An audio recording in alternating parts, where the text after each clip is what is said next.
অসংখ্য জীৱ জন্তুৰে ভৰপূৰ এটা পাহাৰ। চাৰিওফালে কেৱল সেউজীয়া সেউজীয়া সেউজীয়া। আগৰ চিকাৰত যেতিয়া গৈছিলোঁ মই বগা বগা কিছুমান গুটি লৈ গৈছিলোঁ চৰাইক এটেক কৰিবলৈ। এইবাৰ আকৌ গুটিটো অলপ বেলেগ, ৰঙা।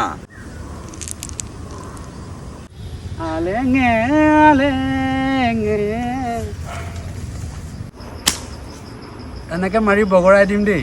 100টামান তেতেলীৰ গুটি লৈ মই উপস্থিত হ'লোহি এটা বৰ মৰম লগা পাহাৰ। এই পাহাৰটোত বিভিন্ন জীৱ জন্তু থকাৰ উপৰিও এটা বিশেষ ধৰণৰ জন্তু থাকে, যিটো হিংস্ৰ। সেইটোৱে হ'ল চকাতি বাঘ। মানুহক এটেক নকৰে বোলে।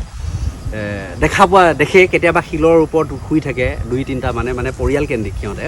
কিন্তু মই বান্দৰ চৰাই চিৰিকটিৰ বাহিৰে বেলেগ দেখা নাই। বিভিন্নবাৰ আহিছোঁ যদিও সেই চকাতি বাঘকেইটাক দেখা নাই। তেতেলী খাব আহিবি দেই। একদম পাহাৰৰ ওপৰত উঠি আছোঁ, চাৰিওফালে সেউজীয়া।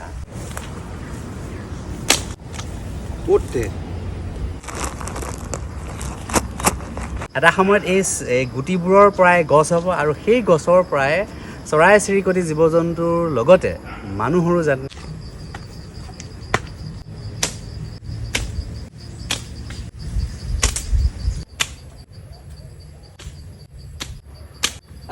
যদি তোর ডাক শুনে কেউ না আসে তবে একলা চলো রে।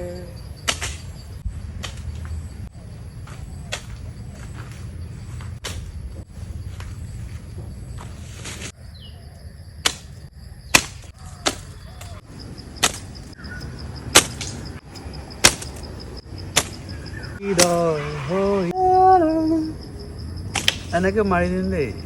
প্ৰায় ছটিয়াই শেষে কৰিলোঁ, আৰু কেইটামান আছে চাওঁ।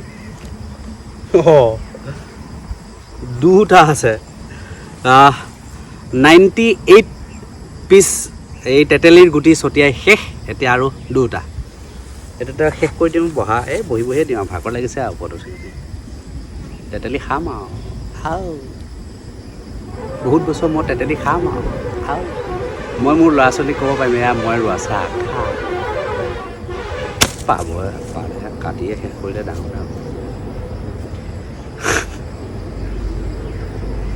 সৰুতে পুলিবোৰ নাকাটিলে।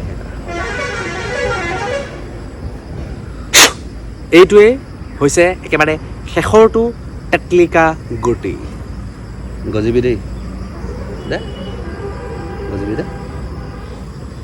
গজিব বোলে। Bye bye.